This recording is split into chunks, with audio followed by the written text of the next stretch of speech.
Boa tarde, Socialisval. Estou aqui no apoio na Crédito 6.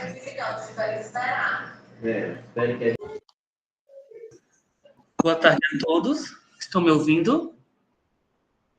Sim. Pronto. Em primeiro lugar, a gente quer agradecer ao Pai Edson por estar disponibilizando o seu tempo. Nós estamos na sala da Escola Mocinho Linhares, na cidade de Gruaíras. Estamos reunidos com os alunos do segundo ano A. E eu sou professor de História, professor de NTTPS, Davi Melo. Essa palestra hoje vai falar, pertence às ações que a escola está fazendo sobre o círculo antirracista, na perspectiva do selo antirracista. E em nome da escola, em nome da professora Ana Célia, em nome da diretora, a gente quer agradecer muito o pai Edson por partilhar um pouco da sua cultura, do seu conhecimento para nós enquanto escola. Tá certo? Muito obrigado. E quando você quiser, pode começar, pai Edson. Boa tarde a todos. Boa tarde, professor. De antemão, quero em nome da Ana Célia, todo gestor, e também aos alunos, né, por estarem compartilhando com a gente esse momento. Me sinto lisonjeado em poder estar participando, mesmo que de longe a gente conseguir participar, né, e levar um pouquinho do que eu conheço, do que é a minha vivência, que é o meu dia a dia dentro da religião, mas também de aprender um pouquinho com todo mundo, né? É uma troca que a gente faz. Falar, né, de religiões, de cultura, tem bastante pano para manga, na verdade, né? Principalmente quando a gente abre esse leque e fala de espiritualidade, né? Que religião e espiritualidade conversam junto, né? E falando de resistência também, do respeito, né, aos povos originários, né? E a nossa própria natureza, a terra, né? A gente consegue entender que os verdadeiros, né, da nossa terra, do nosso país, né, do nosso Brasil, são esses povos originários, né? Por mais que houve todo um processo de colonização e de tentativa de apagar um pouco da nossa cultura, do que já existia na Terra. Hoje a gente tem a consciência de que o Brasil ele não foi descoberto, né? Ele foi colonizado. É importante pautar isso, né? E falar de crença, de fé,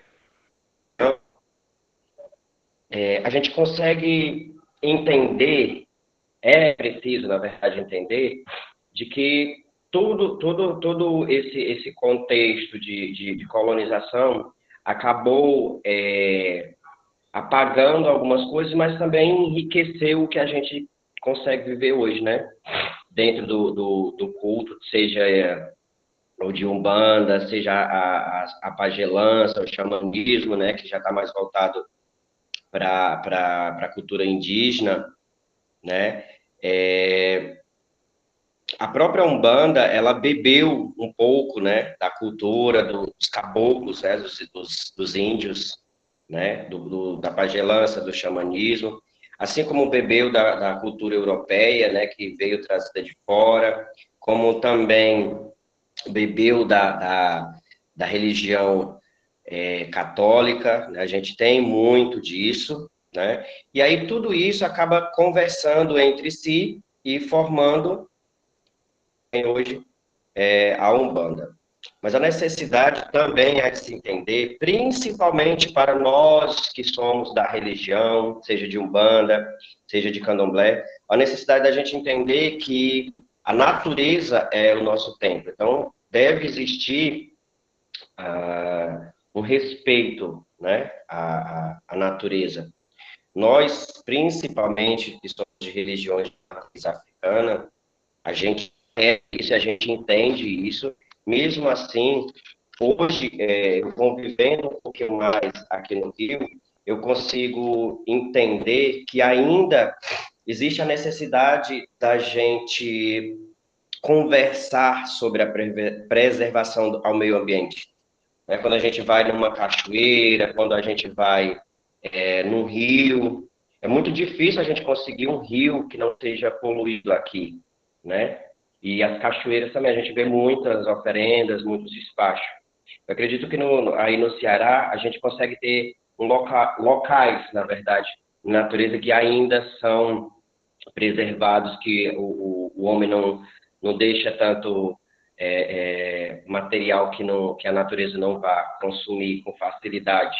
Aqui é bem complicado, né? Então, eu consigo fazer esse comparativo de que a gente que está cultuando a natureza, a gente também precisa entender que a gente precisa preservar esses ambientes, esses espaços, né? Que a natureza é o nosso maior templo, né? Que é a nossa grande mãe, né? A relação natureza e espiritualidade, é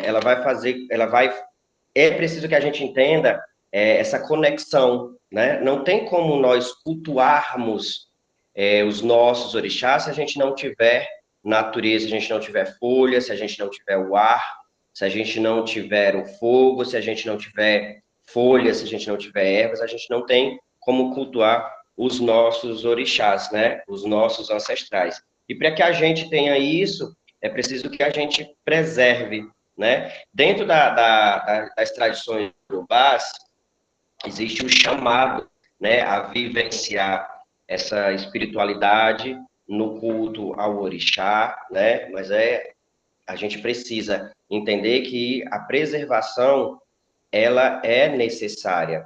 E quando a gente conversa aqui com vocês, que são jovens, que estão aí na ponta, começando a fazer as coisas acontecerem, precisam entender a necessidade disso, do respeito à natureza, não só é aqui na minha casa, é aqui no meu vizinho, no meu bairro. É uma necessidade da gente falar sobre isso. Aqui a gente consegue, em alguns bairros, ter coleta seletiva. Infelizmente, a gente ainda não tem em Groaíras. Eu acredito que já se conversa sobre isso, e é preciso que a gente tenha essa coleta seletiva para que a gente consiga preservar a natureza. É importante também que as escolas, né, não só a escola estadual, mas as escolas municipais também trabalhem isso. Eu acredito que isso é trabalhado, porque está na grade curricular. Mas a necessidade de trabalhar o ano inteiro, né? Não é só um período.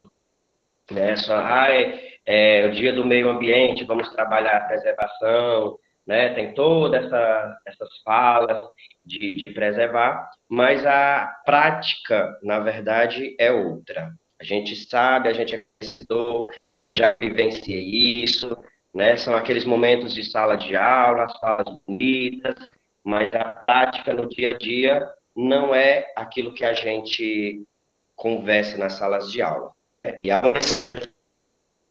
para a nossa vida, para a nossa casa.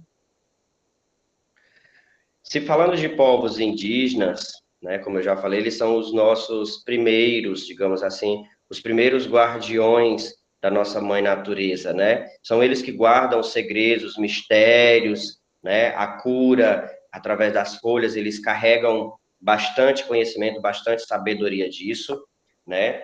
E aí, em se tratando de povos originários, a gente precisa entender que houve uma tentativa de apagamento desses saberes, né? Até hoje ainda existe a questão da demarcação de território, né? E isso, às vezes, é uma forma de apagar essa cultura, é uma forma de apagar esses saberes, mas nós precisamos preservar, precisamos entender que nós também temos um papel importante e bem necessário nessa preservação, né? A gente vê hoje nas indústrias farmacêuticas, né, na bioquímica, né, na própria química, na verdade, os grandes laboratórios trabalhando, fazendo remédios para que a gente consiga, né, curar doenças, dores, enfim, né, N tipos de tratamentos. A gente pode e deve buscar o conhecimento através das folhas, através das ervas, né? Se eu tomo um remédio para dor de cabeça, esse remédio ele também vai causar um outro problema a longo prazo ou a curto prazo, dependendo do tipo de infecção, né? E a gente tem esses saberes e precisa preservar e buscar isso, né? E dentro das tradições indígenas, da pagança, do xamanismo, né, o próprio culto de Jurema, ele também carrega um conhecimento bem grande, bem vasto sobre as ervas, sobre as folhas, né? E há essa necessidade de levar isso, sim, para a comunidade, dentro das escolas, dentro dos terreiros. É importante se conversar sobre o papel das folhas, das ervas, né? Me lembro que uma vez eu fui a uma exposição na escola e tinha uma turma que ficou com uma parte que explicava sobre as ervas, os chás, as infusões, né? E aí, isso, eu me senti representado, porque dentro da Umbanda, dentro do Candomblé, a gente trabalha muito com folha, né? É tanto que existe um provérbio iorubá, né? Kosi ewe, kosi orixá. Ou seja, sem folha não tem axé, sem folha não tem orixá. E para que a gente cultue a nossa ancestralidade, os orixás, né, os nossos ancestrais, nós precisamos das folhas. E é nosso papel preservar, é importante isso. E aí, essa preservação, se a gente for entender, né, buscar entender como veio passando de geração em geração, de como aconteceu, como se deu isso, a religião em si, a fé, ela tem um papel fundamental, né? Hoje a gente tem, dentro dos nossos terreiros de Umbanda, dos nossos terreiros de Candomblé, os mais velhos, né, os mais antigos, que repassam, né, através da oralidade, né? Embora hoje a tecnologia, a gente tenha bastante livros sobre folhas, sobre ervas, sobre ebós, sobre encanto, sobre magia, sobre oferenda, sobre despacho, sobre N assuntos, né? Ainda assim, a tradição oral é a mais fiel, digamos assim. A gente recebe dos nossos caboclos, dos nossos pretos velhos, os ensinamentos dessas folhas, né? E isso vai passando de geração em geração. Mas se voltando para a questão de preservação do meio ambiente, o respeito à natureza, o respeito à terra, nós, umbandistas, candomblecistas, precisamos ser pessoas, né, ser filhos de orixás conscientes dessa preservação. Muitas vezes a gente vai na natureza e a gente vê ali alguidares, né, bebida, restos de vela, de charuto, de cigarro. Na minha casa, eu procuro deixar os meus filhos e preservar. A natureza é o maior templo. E sendo esse maior templo, nós precisamos preservar.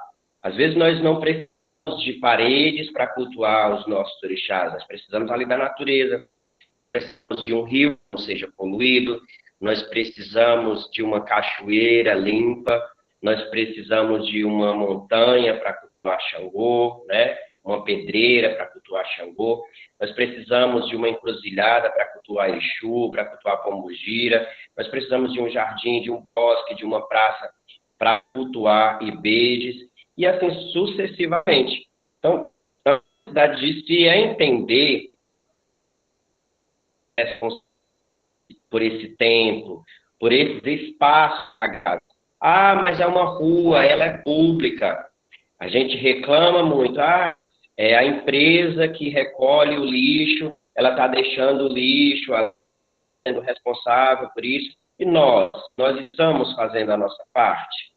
Né? A gente precisa entender isso também. E esse assunto está ligado ao tema, né? A proposta na qual me foi feita para trazer para vocês, né? E em questão espiritualidade, né? Com a outra turma, a gente conversou bastante em relação a isso, né? Então, eu acabei enxugando um pouquinho mais, né? A questão do respeito, a questão de como lidar com as folhas, as ervas, enfim, de onde veio, né? Para que eu conseguisse dar um pouquinho mais de tempo aos alunos para eles tirarem dúvidas, porque eu acredito que a dúvida maior quando eu sou recebido na escola, eu posso ir falar de qualquer um outro assunto, as dúvidas sempre vão se voltar para a questão espiritual, né? Para a questão espiritualidade. Então, assim, eu quero dar um pouquinho mais de tempo e fazer dessa palestra não uma palestra corriqueira, mas uma conversação, onde tenham perguntas e eu consiga responder, e caso eu não consiga, né, a gente conversar e discutir sobre isso. Eu também estou aqui para aprender com vocês, tá? Então, assim, se os alunos tiverem perguntas, vocês podem direcionar, tá? Às vezes eu não consigo visualizar as perguntas, então eu vou pedir ajuda do professor Davi, né, para ir me auxiliando nessa questão de perguntas, tá? Então, eu deixo aberto para a gente fazer essa conversação, para que vocês tirem as dúvidas, que eu sei que sempre tem, às vezes a gente não consegue formular a pergunta, mas eu quero deixar esse tempo aberto, né, para vocês, para a gente fazer essa conversação, né, tudo que vai estar ligado à religião, à cultura, dos povos originários, né, a própria Umbanda, o próprio Candomblé, né, a gente pode também estar se voltando para a questão das oferendas, se vocês tirarem dúvidas sobre oferendas, né, que eu já deixo claro que a gente precisa preservar a natureza, embora a gente também tenha a necessidade do culto, né, de fortalecer a nossa fé, a gente precisa preservar, a gente precisa saber, enquanto sacerdote, enquanto líderes, enquanto pais e mães de santo, né, enquanto padrinhos, dentro dos terreiros, nós precisamos ter a consciência e sabermos escolher que material vai para a natureza, tá? Então, eu quero deixar aqui aberto esse espaço, né, para vocês perguntarem, para vocês tirarem suas dúvidas sobre a temática, sobre a religião, sobre a fé, que é importante isso também para vocês, tá bom? Quem tiver dúvidas, pode mandar aqui, aí eu peço que me auxilie. Perfeito. A gente deve lhe chamar como Pai Edson, Baba Edson. Qual é a forma mais correta de lhe chamar? Na verdade, não é a forma mais correta, é a forma que mais você se sinta à vontade. Alguns me chamam de Pai Edson, alguns me chamam de Baba Edson, então, para mim, é uma forma de reconhecer o meu trabalho, né? Não só dentro da Umbanda, mas como pessoa também. É uma forma de respeito, então não influencia a forma como me chama. Desde que mantenhamos respeito, isso para mim já tá bom. Tá bom? Perfeito. A nossa aluna Laila gostaria de fazer uma pergunta para o senhor. O senhor já sofreu algum preconceito das figuras públicas ou alguma coisa referente para poder tirar alguma coisa da natureza para fazer alguma oferenda? Vamos lá, uma pergunta dentro de outra pergunta, né? Vamos lá. Eu já sofri bastante preconceito, né, no município, né? Aí em Groaíra já houve casos lá bem no início, alguns anos atrás, né, quando a casa ainda não tinha esse reconhecimento e a gente não conseguia levar ainda as pessoas o entendimento do que realmente era a nossa proposta de fé. Eu tive situações que eu tive que levar para o Ministério Público. A gente passou por situações bem complicadas mesmo, de a gente estar fazendo os nossos trabalhos, as nossas gírias, e um grupo de adolescentes jogarem pedras em cima da casa, enfim. Mas a gente foi para o Ministério Público, a gente teve o apoio, né, do Ministério Público, a gente foi para o Conselho Tutelar na época, e a gente resolveu essa situação tudo em paz, graças a Deus. Em relação a pessoas públicas, eu não tenho lembrança de ter sofrido preconceito, mas existe nas nossas figuras públicas no município de Groaíras ainda um desconhecimento sobre a religião de Umbanda, sobre o próprio Candomblé. E é preciso que a gente faça esse trabalho de formiguinha mesmo, de levar essa informação.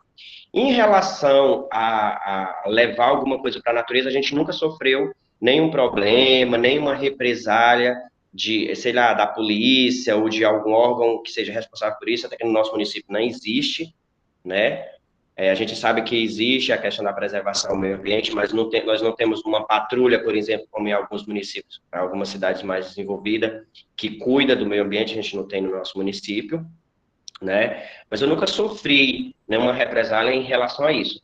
Até porque quando a gente vai para a natureza, seja no rio, seja uma mata, para a gente fazer alguma gira, algum trabalho, como já aconteceu algumas vezes a gente fazer de gira, né, na mata, na beira do rio, a gente preserva aquele espaço. Primeiro a gente vai lá limpar o espaço, né, tirar folhas, ver a questão para não machucar o pé, porque o nosso culto ele é ligado à terra, diretamente à terra, então a gente vai com o pé no chão, né?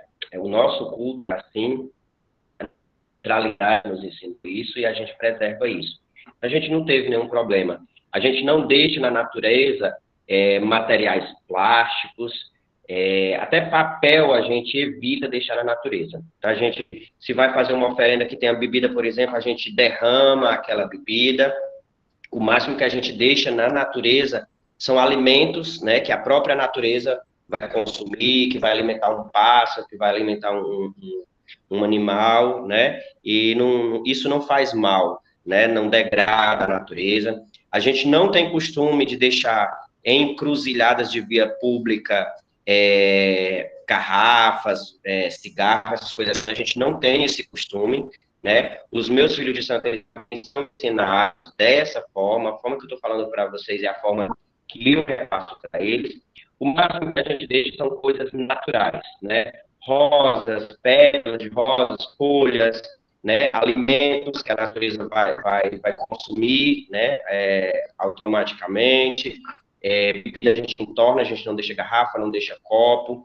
Se caso a gente acenda vela, sai daquele espaço e deixa a vela lá queimando, principalmente quando é na mata, né? Quando é no rio, ou quando a gente faz alguma coisa na cachoeira, a gente nunca deixa materiais plásticos, vidros, a gente nunca deixa na natureza, a gente preserva realmente porque ali é o nosso tempo, tá? Consegui responder, né? Até um pouquinho mais. Conseguiu sim. Outra pergunta, pai. A gente vê muito, por exemplo, a gente vê nas novelas a associação entre a Umbanda e os elementos da natureza, e também associado aos orixás. Até onde isso é verdade e até onde isso é ficcional das novelas? Boa pergunta, muito, muito, muito válida, sinal. É muito interessante a gente entender e respeitar que ela é uma religião que ela não te engessa em uma coisa só. A gente não tem uma Bíblia para seguir, a gente tem uma ritualística que seguimos, que foi passado pelos nossos ancestrais, né? Vem passando de geração em geração. Em relação ao que as novelas mostram, muita coisa tem fundamento, é a realidade, é a vivência de terreiro, tanto dentro da Umbanda como dentro do Candomblé, mas existem coisas que não tem como eu pautar aqui, ou trazer um exemplo, que não é verdade. Lógico que o que é apresentado ali na televisão, na novela, numa minissérie, em alguns filmes, é uma coisa mais romantizada, digamos assim. Mas existe por trás dessa cena romantizada um fundamento para se mostrar aquilo, né? Recentemente foi bastante a questão do jogo de búzios, da mãe de santo atender, né? O jogo de búzios e o jogo de pá é real. A forma como aquilo ali acontece é muito real, acontece na realidade dentro dos terreiros, sim. Existe a questão das incorporações que às vezes mostram na TV, tem coisa que é real. A gente precisa aprender a entender que não pode sensacionalizar a coisa, né? O sagrado e o profano, eles conversam, mas eles não se misturam, né? Existe muito isso. Então, a gente precisa procurar ter um filtro, digamos assim, de entender o que realmente é real e o que a TV está mostrando só por mostrar, por uma combinação de cena ou de novela. Tem coisas que são reais, de verdade, e a vivência de terreiro é uma realidade muito boa, mas ela é uma realidade dura também, porque toda família, por exemplo, tem irmãos que são mais complicados, tem um pai que tem um problema, tem uma mãe que tem um problema, e o terreiro em si é uma família, né? Então, assim como toda família tem problemas, nos terreiros a gente vai encontrar problemas também, tá?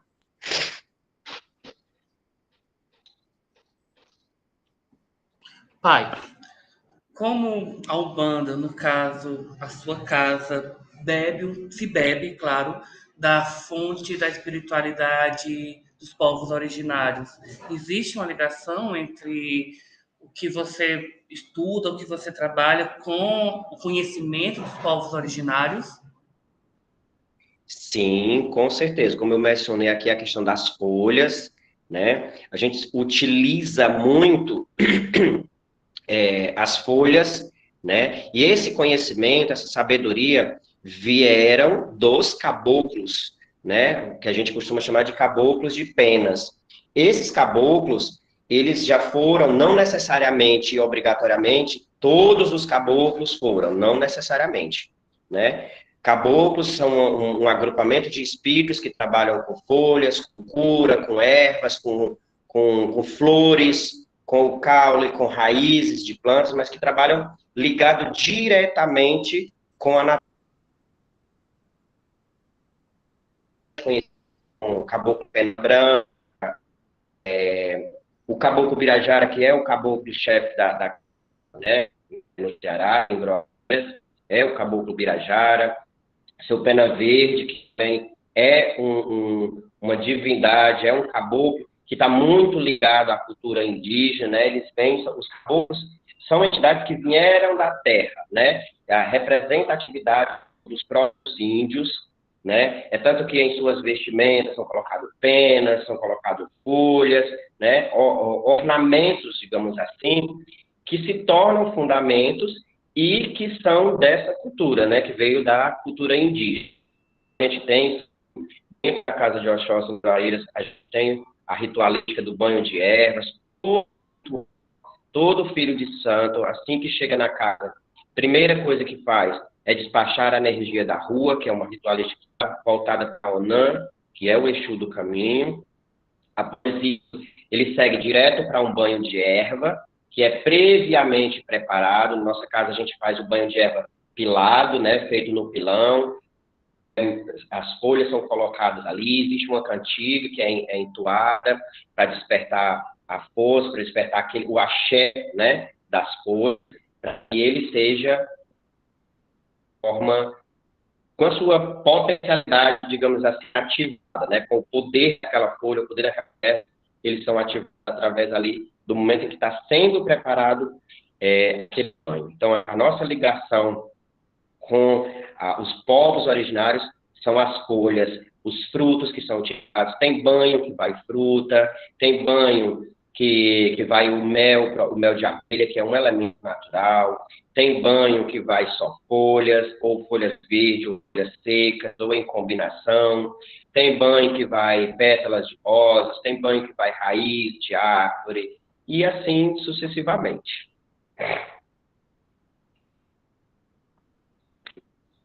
O senhor falou das ervas que utilizava nos banhos. Essas ervas vocês recolhem da natureza, na sua casa é plantada, e depois que vocês utilizam essas ervas, ela é enviada para onde?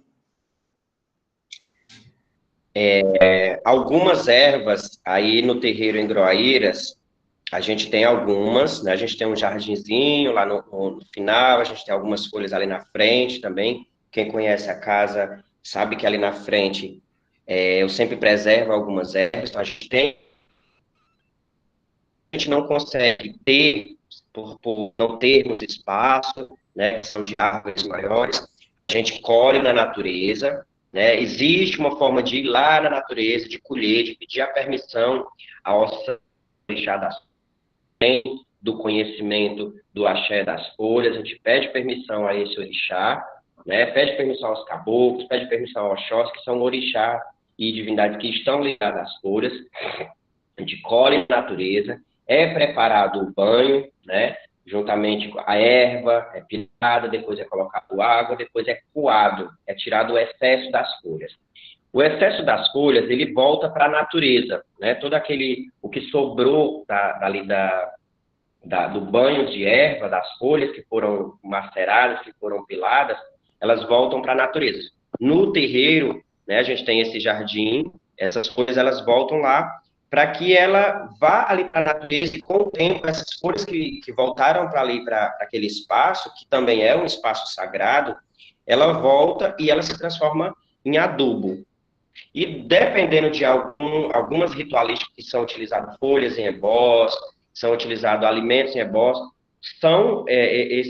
os ebós eles são despachados na natureza, né? Óbvio que só a natureza vai se encarregar do processo de retorno desse material para a natureza sem agredir, ou despacha nos rios, também é despachado no rio, folhas, sementes, que essa semente às vezes a germinar, né, e ajudando.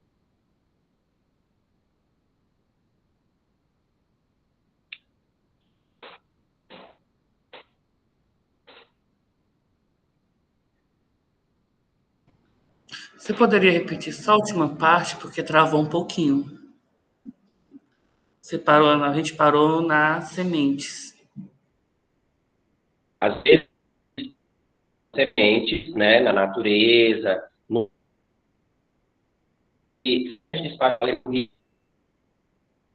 essas sementes vão, né, e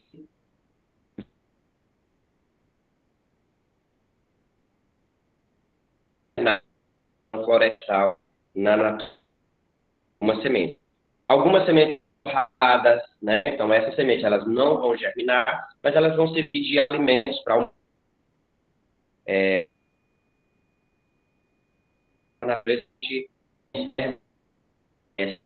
e vai estar em consonância com o nosso culto. Consonância no sentido de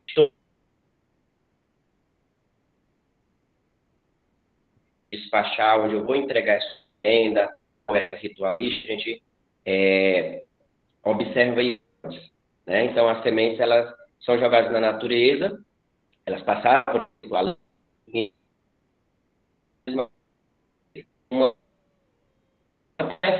cumprir, né? E ter novas árvores, novas ervas, enfim.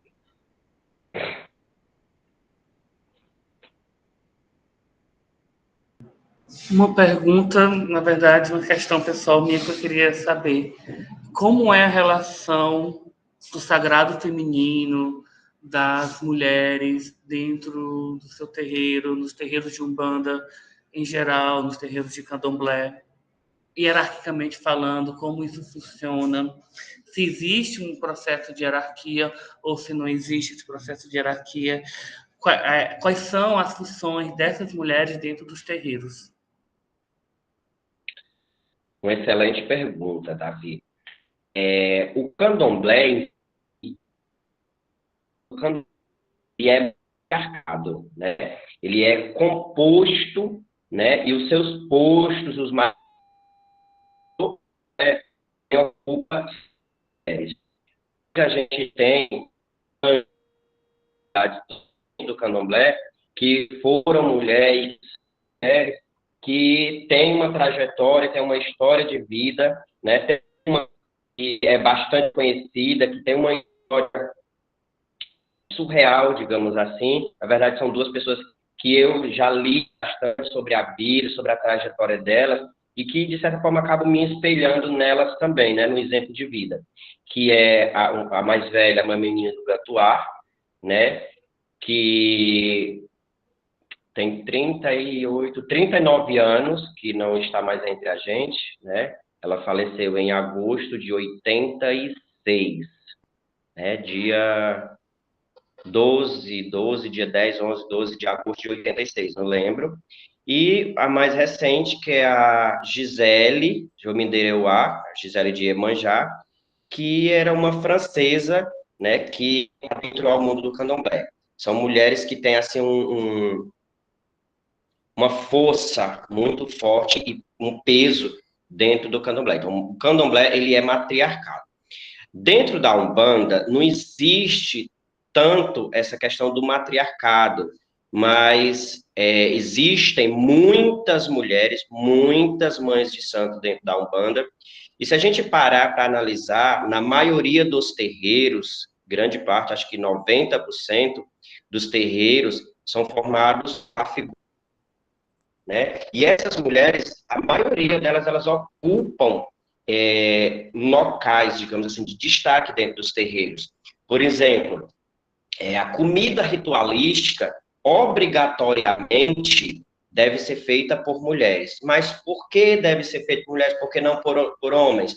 O homem também pode ir para a cozinha, ele pode preparar o alimento do orixá, ele pode preparar uma iguaria para uma entidade, para uma divindade qualquer. Mas a gente dá essa abertura para as mulheres por elas terem uma coisa que o homem não tem, útero. O útero é o que gera, o útero é o que dá vida. Então, as mulheres, elas estão aí preparando a comida, mas a energia que elas carregam, o sagrado feminino que elas carregam, fortalece o poder daquele alimento, que vai tanto alimentar a comunidade, né, os filhos de santos, os irmãos de santos, como vai alimentar as divindades, as entidades ali. Então, as mulheres, elas têm um papel extremamente importante dentro das religiões, todas as religiões de matrizes africanas, né? A gente fala muito, Umbanda e Candomblé, mas existe dentro dessas religiões, essas duas religiões, outras ramificações, né? E existem também outras religiões que estão conectadas ao panteão africano, às religiões indígenas também, como eu já comentei lá no começo, né? Mas a mulher, ela tem sim um poder maior. O homem, dentro da religião, ele tem os seus cargos, né? Dentro do candomblé existe o babalorixá, existe os ogãs, que é um cargo masculino, mas dentro do poder feminino existe as mães pequenas, são Iaquequerê, dentro do candomblé, né? Existem as mães que cuidam ali dos iaôs, existem a Eked, que é o orixá que cuida, os outros em transe. Existe uma série de cargos femininos dentro do candomblé e na Umbanda, consequentemente, também, né? Existe o poder feminino, ele é essencial para nós, né? É o que gera vida. É tanto que os orixás femininos, né? Iemanjá, Oxum, Obá, Iansã, Euá, Nanã, esses orixás, eles têm um destaque, digamos assim, pelo sagrado feminino. Né? Então, a mulher, ela é o peso, digamos assim, da nossa fé, no sentido de estarmos hoje cultuando. E se a gente for levar em conta a ancestralidade, eu vou deixar assim, uma sugestão de pesquisa para vocês. Que vocês pesquisem sobre 3 negras que trouxeram bastante coisa da nossa ancestralidade e que deixaram um legado para que a gente cultuasse hoje os orixás. Iadetá e Acalá. Essas 3 negras que trouxeram muita base para o candomblé hoje aqui no Brasil. Né? Mulheres. Pai, só para encerrar, porque já já os alunos vão ter outro momento de aula, eu gostaria muito que o senhor, se pudesse, deixasse uma mensagem, deixasse uma reflexão justamente sobre a questão da valorização dos nossos povos originários e, claro, atrelado à preservação da natureza, porque eu acho que são dois pontos que não se separam, se ligam, que é valorizando os nossos povos originários, também a gente valoriza o que é nosso, o que é a nossa natureza, o que é a nossa mãe terra. Sim, com certeza. Nós precisamos, enquanto seres, né, e enquanto pessoas, homens, mulheres de fé, preservar sim o ambiente, especificamente ou especialmente falando, as pessoas que cultuam a natureza precisam ter essa consciência, precisam buscar conscientizar também, não é só cobrar, a gente é muito do cobrar, isso é meu direito, isso aqui é meu por direito, mas é meu por direito até onde? Até onde eu estou preservando? Até onde eu estou cuidando desse espaço? Então é preciso, principalmente, vocês que estão nessa fase, né, bem jovens, na juventude, né, nesse período de adolescência, quase chegando já próximo das responsabilidades, né, e isso não quer dizer que vocês não tenham responsabilidade, mas tem sim responsabilidade de cuidar, né, de buscar preservar a natureza, religião, fé, crença, espiritualidade, natureza, né, a Terra, o nosso planeta, conversam entre si e há uma necessidade enorme de que a gente preserve isso, seja através da fé, seja através de projetos sociais, seja através de grupos, de comunidades, do terreiro, da igreja, do centro espírita, seja de onde for, a necessidade da gente preservar, não só pela questão fé, não só pela questão espiritualidade, mas por uma questão de sobrevivência também. Quando a gente respeita a cultura indígena, quando a gente respeita esses povos originários, os povos antigos, essas tradições, toda a cultura, estamos fazendo um pouquinho da nossa parte de preservar, né? Então, há uma necessidade da gente buscar sempre esse caminho no sentido de preservar a natureza, de respeitar o culto, de respeitar a natureza, de deixar o rio limpo, né? As estradas, os caminhos, as vias públicas, porque isso é o nosso dever. Não é nosso dever ficar cobrando do poder público, por exemplo, limpar as ruas se nós não fazemos a nossa parte. A gente joga papel, a gente joga garrafa, a gente joga copo, né? A gente está desrespeitando a si, a gente está desrespeitando o nosso verdadeiro eu, que é a natureza, que é o sagrado que está ali, né? O chão que a gente pisa, a água que a gente toma, a água que a gente banha, tudo isso é muito sagrado para nós, né? E as pessoas precisam tomar essa consciência de que isso é sagrado e é nosso dever tudo isso, né? Basicamente é isso, professor Davi. Gostaria de agradecer imensamente a abertura da escola, a abertura da sua sala de aula, dos seus alunos, né? É muito gratificante estar sempre aqui com vocês, é muito gratificante poder conversar, poder aprender com vocês também. É importante esses diálogos, né? Fico muito feliz em poder contribuir, né, com vocês. Agradeço também a Ana, né, que me fez o convite, a Ana Célia, que assim, é uma parceria que eu gosto muito, né, de estar com vocês, de estar nessa escola, né. Ana foi minha professora durante muito tempo, né, a gente nunca perdeu esse vínculo, né, e aí anos depois eu volto a Groaíras, e aí, né, já venho fazendo esse trabalho e me sinto de verdade em casa, acolhido dentro dessa escola. Então, muito obrigado, professor Davi, aos alunos também, muito obrigado, né, a gestão da Escola Monsenhor também, muito obrigado. E precisando, é só chamar que a gente está aqui. Bom? A gente é que tem que agradecer a sua disponibilidade do seu tempo, enquanto professor, em nome da coordenadora, em nome da direção, agradecer imensamente a sua sabedoria, as suas palavras, a sua voz representando a ancestralidade.